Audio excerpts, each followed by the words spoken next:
Yeah, I think Thursdays and Fridays are my favorite day of the week in Boom Beach because I love War Factory and I love Imitation Game. Just their events alone, I think I like War Factory a little bit more. But we got 24 Melon Bombardiers and we are going to be taking out War Factory today. And then afterward, because this will take probably like 2 minutes here, we will switch over to a Scorcher Melon Bombardier strat, which is probably the strongest strat in Boom Beach, and we will clear some of our map out. But let's make sure we can get through War Factory first. So, of course, we are bringing Private Bullet. Let's get them down, and let's get our Melon Bombardiers placed down. It looks like the lasers were being nice to me for a second there and only targeting Bullet at that nice angle, and the Melon Bombardiers did not get hit. But what is going on? Bullet is already low-ish health, but due to the current state, we are going to keep him alive using some energy drinks. He almost died again. I could not see him because of how many melons are like covering him up there, but looks like we are fine. We need to get another shock onto the laser beams. We just need to keep those shot because I know eventually one of them is just going to zap the whole crew of Melon Bombardiers, and that would not be good. What do I want to do here? So I think we're definitely going to get those rocket launchers shocked, and then as soon as we get rid of these laser beams, I'm going to have to get another shock out. Did I miss that one? I missed that one. That was quite sad.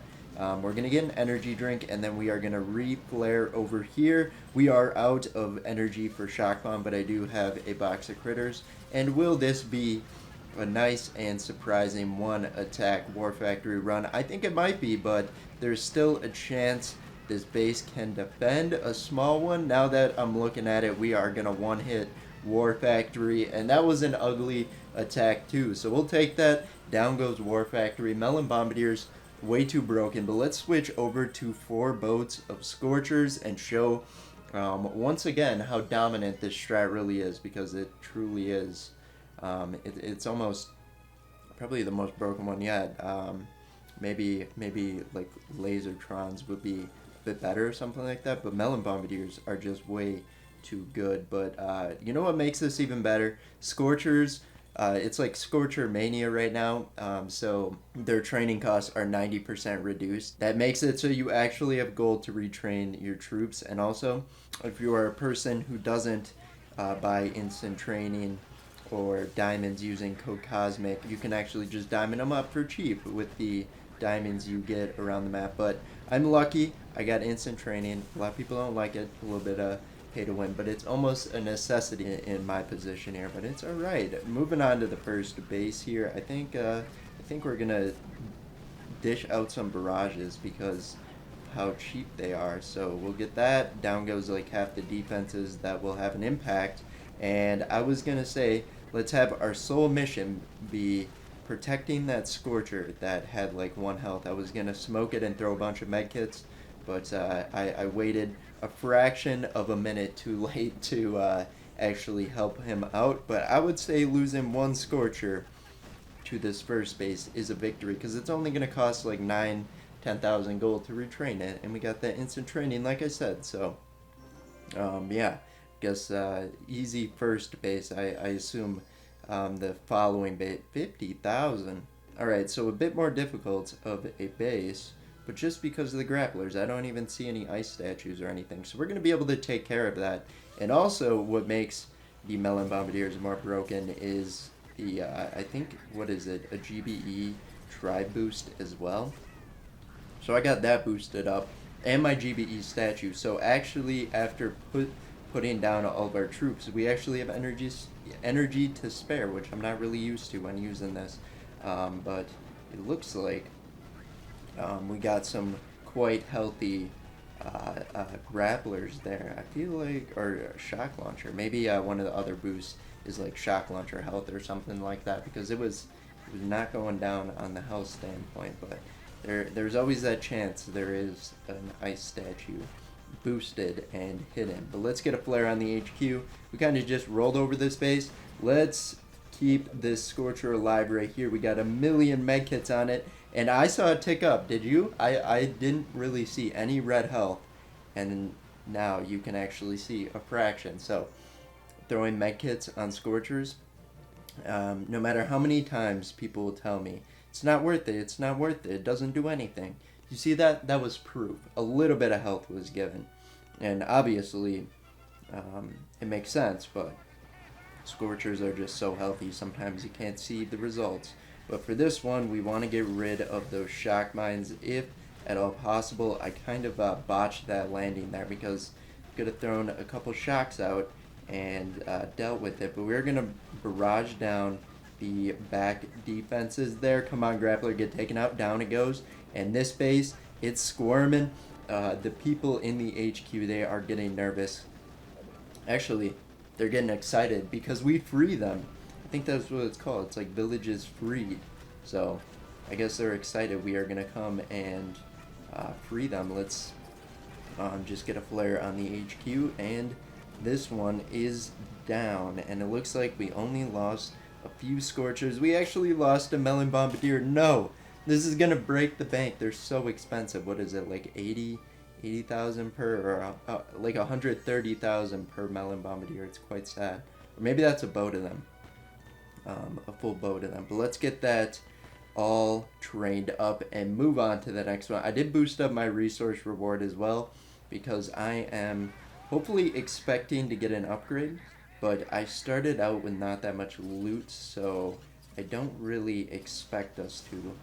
And that box of critters kind of seemed pointless. A little bit it was, but the way I placed down my Scorcher, I was not trusting that the one that actually leaned out that way was going to get all those mines. And we want to keep our Melon Bombardiers alive because it's like they're the prized possession. Let's keep getting these shocked. And then yeah, I guess I was like a little bit nervous for the Flotsam, but I think I was just getting PTSD from one of the Mega Crab attacks I had where I was using a lot of Zookas and the Flotsam. I did not direct the Zookas away from the Flotsam, and they all died to the Flotsam. But the Melon Bombardier should stand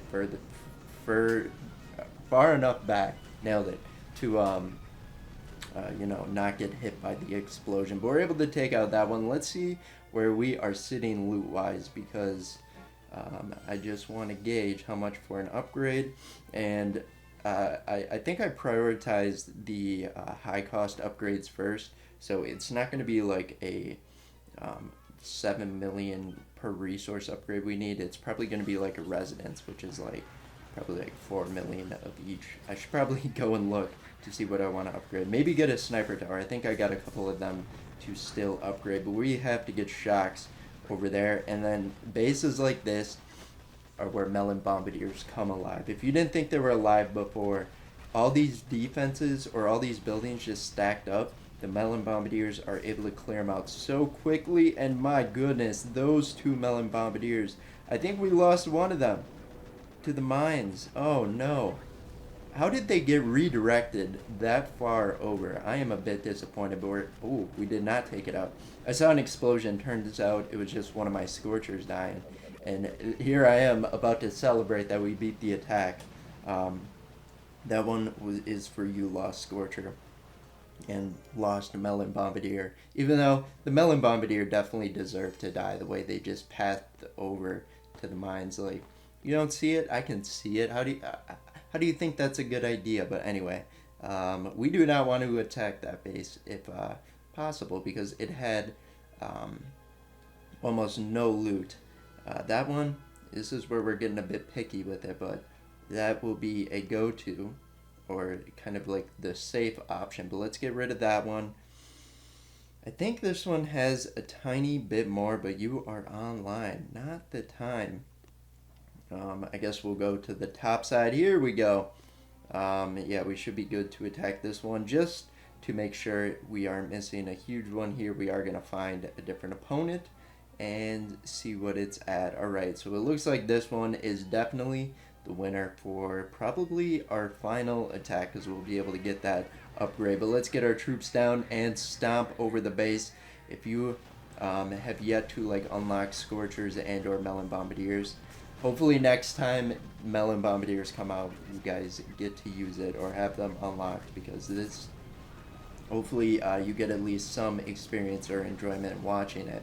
But yeah, it's a pretty fun strat. It's almost like a feels bad type strat because it's so strong, but everyone really has access to it when you're at this level. So you don't feel bad because your base is getting ravished like everyone else's. Like this is like a live look at my base, 2 seconds after I log off, and it's just Scorchers and Melon Bombardiers absolutely pounding it. But we're able to get that. Let's go back to base and see what our upgrade options are. I'm gonna guess a sniper tower. If there is another defense I need to upgrade, I will probably choose it over. But I think we have to go into one more battle because I only saw an iron storage um, available to upgrade, and I think we need to prioritize wood in this situation. So 168, 173, and 111. So if this person went offline, nope. But we will attack Kirk here. Captain Kirk, let's get going. We'll get our troops down. And yeah, this should be an easy one to wrap up, really. We'll start spamming some barrages here. Oh, I don't think we'll get rid of that grappler because of the boosted ice.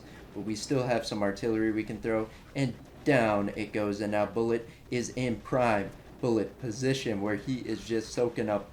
Even without taunt, he is still like in the middle of all the defenses. So yeah, he's still the main target for the defenses. And here we go, just in case we get another couple Melon Bombardiers walking over into the minefield, we'll take that out. But they probably would have walked into the shock mine, and by the time, based on how long shock mines take to wear off or their duration, like the attack probably would have been over and we wouldn't have had to worry about them running into some mines. But we've lost a handful of Scorchers. But just look at the Melon Bomb when that thing explodes. Is it going to explode so it's just permanently on the in-between explosion? Is that a glitch? Because it's not showing it's destructed. The building, the physical building is still there. You can see it in the background still. But it also didn't release that final bit of energy it has, kind of like a power stone when you destroy it. And, you know, since the power stones have infinite energy, it only gives you a small scale explosion, you know. Now we're just wandering off into a nerdy tangent, but we'll collect that loot. We still don't have enough to get anything but an iron storage, so I'm going to gaslight this video a little bit longer, and we are going to finally attack the person that was online messing with me. Blue Lampy, here we go, and there is a ton of grapplers on this base. We'll get a couple initial shocks. That's fine since it took Bullet.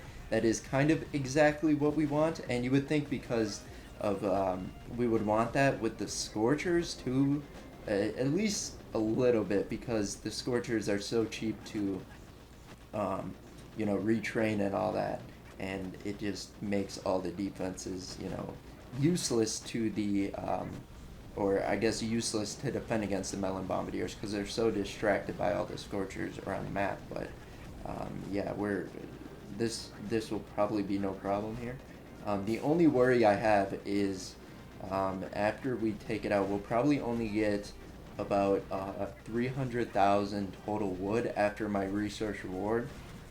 I'm gonna guess maybe a little bit higher, but I'm not sure that'll like dictate if we can get a different upgrade or not, or maybe it's even like a different loot item we need even more of. But 329,000, one Scorcher lost. Come on, fingers crossed. More upgrades available, and I guess we can just go for a gold storage now. Not like I need the gold storage because I just spend all my loot on Scorchers and Melon Bombardiers anyway, but I guess that's better than an iron storage. So was it worth it? Most definitely, because I was gonna have to attack it eventually.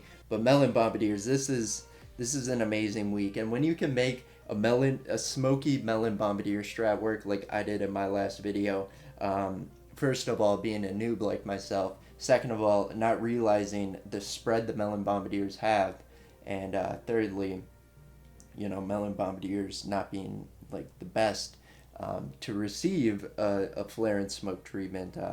If that worked, then it's a pretty strong proto troop. But thanks for making it to the end. Really appreciate your guys' view. But we'll see you guys in tomorrow's Boom Beach video. Bye-bye.